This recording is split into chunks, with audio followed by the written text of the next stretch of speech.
दोस्तों हमारी Indian railway की सबसे बड़ी प्रोजेक्ट है USBRL प्रोजेक्ट, जिसके तहत हम लोगों को दिल्ली से जम्मू कश्मीर तक ट्रेन को पहुंचाना है। आपको जानकर के खुशी होगी कि USBRL प्रोजेक्ट का जो टोटल लेंथ है वो 272 किलोमीटर लंबा है। 272 किलोमीटर के सेक्शन में 209 किलोमीटर के सेक्शन का उद्घाटन कर दिया गया है और ये वाला सेक्शन पूरी तरह से कंप्लीट है। तो जो लोग बोल रहे हैं कि USBRL प्रोजेक्ट काफी डिले चल रहा है, कई सालों से इसका काम नहीं रुका हुआ है, पास्ट में क्या हुआ मेरे को नहीं पता, बट प्रेजेंट गवर्नमेंट काफी स्पीड से काम कर रही है। 272 में 209 किलोमीटर का काम कंप्लीट हो चुका है और जो बचा हुआ 63 किलोमीटर है उस पर भी काम चल रहा है। और इसको लेकर के एक बड़ी अपडेट भी आई है। जो बचा हुआ 63 किलोमीटर का हिस्सा है वो कटरा से लेकर के संगल धाम के बीच में है। तो इस वीडियो में हम लोग उस सेक्शन के बारे में भी बात करेंगे, कहां से कहां तक ट्रेन चल रही है उस पर भी बात करेंगे। जो बचा हुआ हिस्सा है रेलवे बोर्ड उसकी इंस्पेक्शन किस तरह से कर रही है, कब तक ये वाला सेक्शन भी बनकर के तैयार हो जाएगा। तो काफी कुछ जानने को मिलेगा इस वीडियो में, बने रहिए हमारे साथ।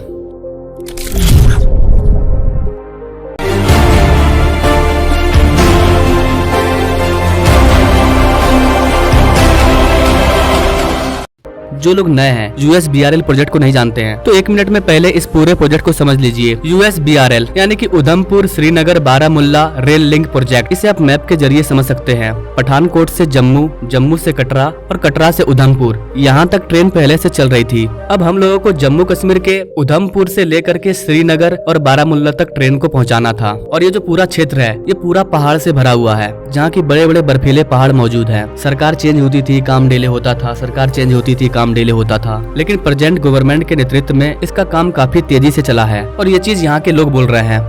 हम लोगों के लिए तो बहुत अच्छा हुआ है। जैसे मैं पूरे J&K के पैसेंजर की बात करूं, जैसे आउट ऑफ स्टेट के जो जितने पैसेंजर्स और टूरिस्ट आते हैं उनके लिए हमारे लिए बहुत अच्छी बात है। ये खुशी की बात है। सफ़र भी आसान हो गया और जो लोगों को काफ़ी मुश्किलात का सामना करना पड़ता था, जैसे एज ए बस में जो ट्रैवल करते थे लोग, उनके लिए जो मुश्किलात होती थी उनके लिए बहुत आसान हो गया है।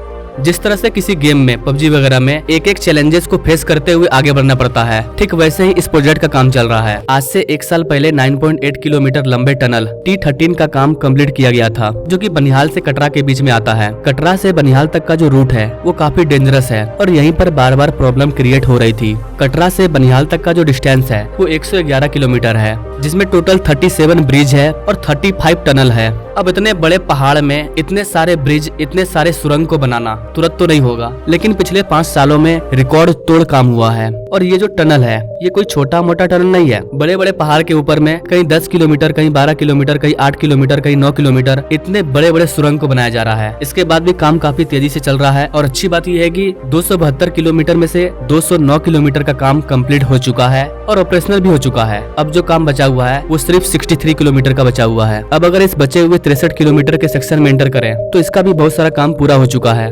कटरा से लेकर के संगल धाम का जो सेक्शन है इसकी लेटेस्ट अपडेट जानने से पहले आपको बता देगा इसकी आज से 2 महीना पहले प्राइम मिनिस्टर मोदी ने जम्मू कश्मीर के श्रीनगर से संगल धाम के लिए ट्रेन को हरी झंडी दिखा दी थी।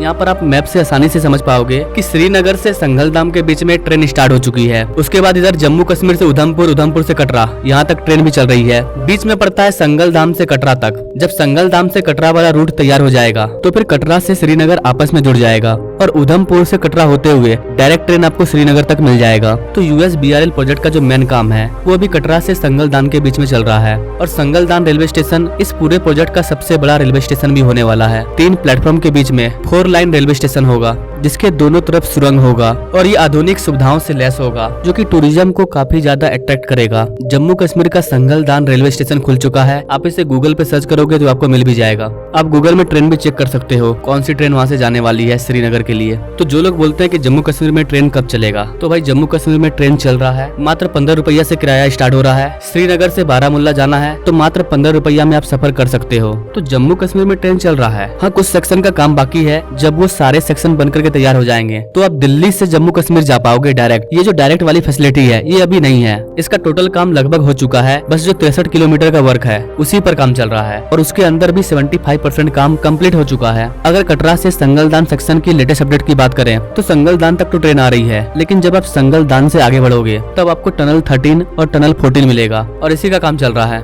इसमें एक ब्रिज भी आता है जिसका नाम है ब्रिज नंबर 16। उसका काम भी लगभग पूरा हो चुका है। टनल नंबर 13 का काम भी पूरा हो चुका है, बस 400 मीटर का काम बाकी है। और जो ब्रिज नंबर 16 है उस पर भी ट्रैक बिछाया जा रहा है। जब हम इसके आगे बढ़ेंगे तो आता है दग्गा रेलवे स्टेशन। इसकी बिल्डिंग भी बनकर के तैयार है। इसके बाद आता है दुनिया का सबसे बड़ा रेलवे ब्रिज।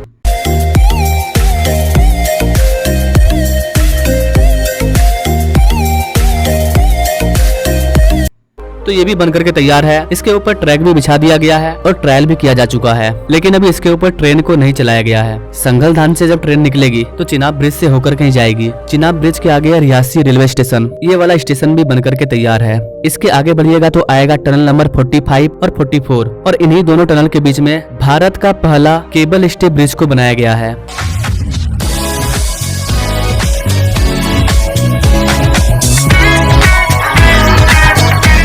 देखिए, केबल स्टे ब्रिज तो आपको गुजरात में भी देखने को मिल जाएगा, जो कि भारत का पहला केबल स्टे ब्रिज है। लेकिन भारत का पहला केबल स्टे रेलवे ब्रिज जिस पर की रेल चलेगा वो यही है। तो ये वाला ब्रिज भी बहुत पहले बन करके तैयार हो चुका था। इस पर अब ट्रैक बिछाया जा रहा है और वो भी पूरा हो चुका है। तो चिनाब ब्रिज भी तैयार है और केबल स्टे ब्रिज भी तैयार है। इसके आगे बढ़िएगा तो आता है टनल नंबर 33, जिसको पहले टनल नंबर 1 बोला जाता था। इस वाले टनल का काम भी स्टार्ट हो चुका है। सुरंग बनकर के तैयार है, बस उसका ढांचा तैयार किया जा रहा है। लेकिन इस वाले टनल को पूरी तरह से कंप्लीट होने में अभी भी 6 महीना लग जाएगा। और जब तक सारा का सारा सुरंग बनकर के तैयार नहीं होगा, ट्रेन नहीं चलने वाली है। जैसा कि मैंने आपको बताया, USBRL प्रोजेक्ट का जो सबसे कॉम्प्लिकेटेड सेक्शन है वो यही है, कटरा से संदलदान के बीच में। देखिए गाइस, बोलना आसान है कि हिमालय के पहाड़ में छेद कर देंगे और ट्रेन को पार कर देंगे, लेकिन प्रैक्टिकल में ये इतना आसान है क्या? इसमें टाइम लगता है। तो इस वाले टनल को भी बनने में 6 महीना लग जाएगा। बनिहाल से संगलदान के बीच में भी ट्रेन चलना स्टार्ट हो गया है और अब लोगों का अनुमान है कि हमें संगलदान से रियासी के बीच में भी ट्रेन को खोल देना चाहिए। रियासी और संगलदान के बीच का जो काम है वो अगस्त 2024 तक पूरा हो जाएगा। तो हो सकता है कि उसके बाद संगलदान से रियासी के बीच में भी ट्रेन को चला दिया जाए। अगर ऐसा होता है तो आपको चिनाब ब्रिज पर ट्रेन चलती हुई दिख जाएगी, क्योंकि संगलदान से लेकर के रियासी के बीच में ही चिनाब ब्रिज आता है।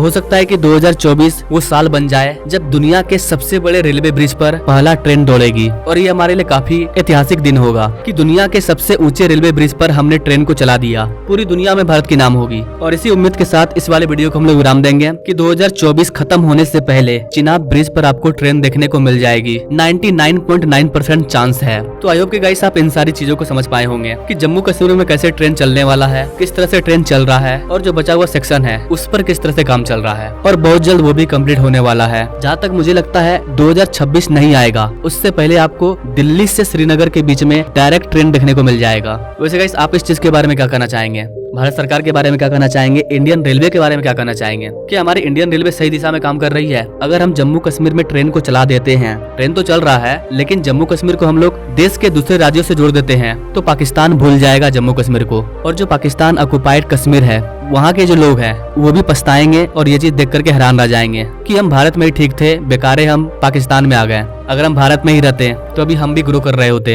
अदरवाइज पाकिस्तान ऑक्युपाइड जो कश्मीर है वहाँ के लोगों की हालत काफी खराब है, क्योंकि जो पाकिस्तान ऑक्युपाइड कश्मीर है वो पहले भारत में था, पाकिस्तान ने उस पर कब्जा कर लिया है और वहाँ के जो लोग हैं वो भारत में मिलना चाहते हैं। तो आने वाला टाइम काफी इंटरेस्टिंग रहने वाला है। जम्मू कश्मीर जैसे जैसे डेवलप होगा, पाकिस्तान के लिए खतरा उतनी ज्यादा बढ़ती जाएगी। पाकिस्तान में एक डर पैदा होगा और हो चुका है। पाकिस्तान को इस बात का डर है कि जम्मू कश्मीर तो हमारे सपनों से भी गया। उसे डर इस बात का सता रहा है कि हमने भारत के जिस हिस्से पर कब्जा किया था, POK पाकिस्तान ऑक्युपाइड कश्मीर, कहीं भारत उसे ना ले ले। पाकिस्तान को ये डर सता रहा है कि भारत कहीं POK पर हमला ना कर दे, हमारे POK को ना ले ले, क्योंकि POK भारत का पार्ट है। पाकिस्तान ने इस पर कब्जा किया था। पता नहीं उस टाइम कौन से मूर्ख नेता लोग थे जिन्होंने ऐसा करने दे दिया। अदरवाइज अभी पाकिस्तान का औकात है क्या जम्मू कश्मीर को छू लेगा? उरी द सर्जिकल स्ट्राइक आपने मूवी देखा होगा, वो रियल मूवी है। पाकिस्तान को हमने घर में घुस करके मारा था। तो अपने इतिहास में कुछ गलतियां हुई थी जिसकी वजह से हमने जम्मू कश्मीर के एक हिस्से को खोया। लद्दाख वाले साइड में चाइना ने हमारे अक्साई चाइना पर कब्जा कर लिया और चाइना अब अरुणाचल प्रदेश वाले हिस्से पर भी कब्जा करना चाहता है। इसलिए भारत में एक सही गवर्नमेंट का होना काफी जरूरी है। इसलिए हमारे डिफेंस बजट को भी लगातार बढ़ाया जा रहा है और जम्मू कश्मीर वाले हिस्से को, लद्दाख वाले हिस्से को, सबको डेवलप किया जा रहा है। इंफ्रास्ट्रक्चर अगर डेवलप होगा तो वॉर के टाइम में हमारे जवान भाइयों को दिक्कत नहीं होगी, कनेक्टिविटी बनी रहेगी, हथियार को ले जाने लाने में दिक्कत नहीं होगा। और न सिर्फ वो, अगर हमारी इंफ्रास्ट्रक्चर सही होगी तो वहाँ के लोकल लोगों का भी विकास होगा, वहाँ पर टूरिज्म आएंगे, भारत की ओवरऑल इकोनॉमी ग्रो करेगी। तो आई थिंक गाइस आप भी अनुमान लगा रहे होंगे कि सरकार क्या करने वाली है, क्या प्लानिंग चल रहा है, क्या इतिहास में गलती हुई थी, किस गलती को हमें नहीं दोहराना है, किस तरह से हमें तैयार रहना है। आप इन सारी चीज को समझ पा रहे होंगे। अगर जम्मू कश्मीर लद्दाख साइड से कोई बड़ी अपडेट आती है तो उस पर मैं अलग से सेपरेट वीडियो ला दूंगा। तो मिलेंगे अगले वीडियो में एक नई जानकारी के साथ, तब तक के लिए जय हिंद।